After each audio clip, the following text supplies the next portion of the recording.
So not a lot different than regular mortgages. We have to have an appraisal, we have to do a title search, we have to get a credit report, we have to put together a real loan file because this is a loan that's going to get underwritten and approved and we're going to close on, okay? But again, we don't need to know your assets. We don't need to know your credit. We just basically have to verify are you 62 and owner occupied and the value of the home. Frequently asked questions.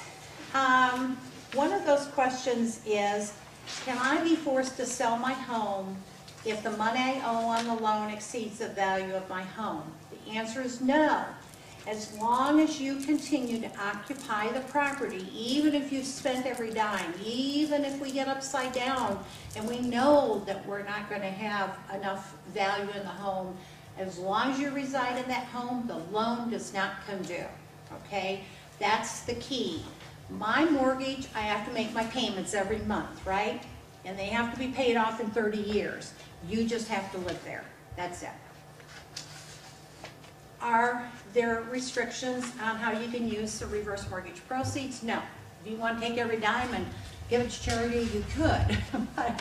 But most seniors are pretty conservative and they use as little as possible and they want to conserve the reverse mortgage because we never know how long you're going to need the funds.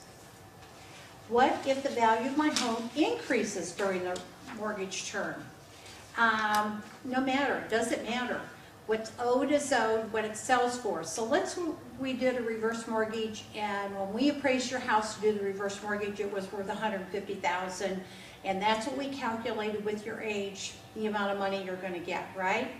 Well, let's say you lived a really long time, and now the house is worth $2 1/4. You can sell it for $2 1/4. You still only owe what you owe.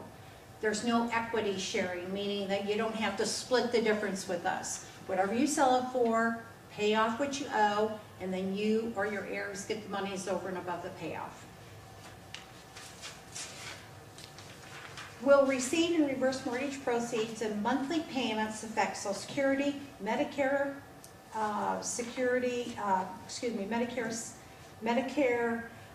Social Security, Medicare, pensions? No.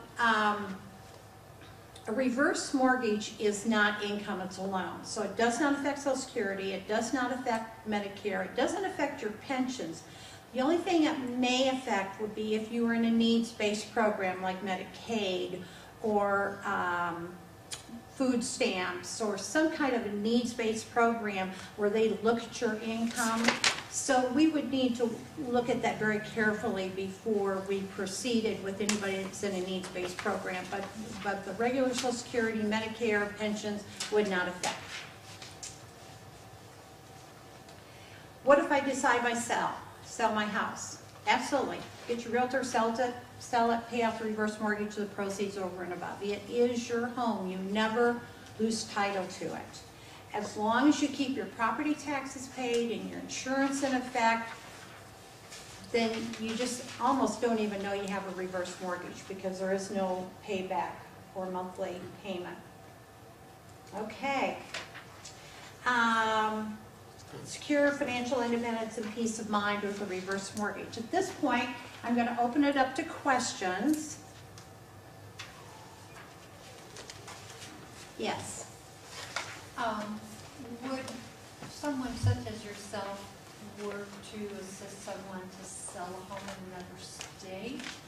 Perhaps I'm sorry. Put a reverse mortgage on a house in another state to move, to move to another state. You mean if someone did a reverse mortgage on their existing home so they could move to another home in another state? Yeah, I mean, you can do that because there are no restrictions on the money. The only thing I caution, if there's another way around it, because a reverse mortgage is more expensive than a regular loan, because HUD allows us to make sure we cover all our costs, make a little money. So it is more expensive. So I never see a reverse mortgage as a short-term fix, okay?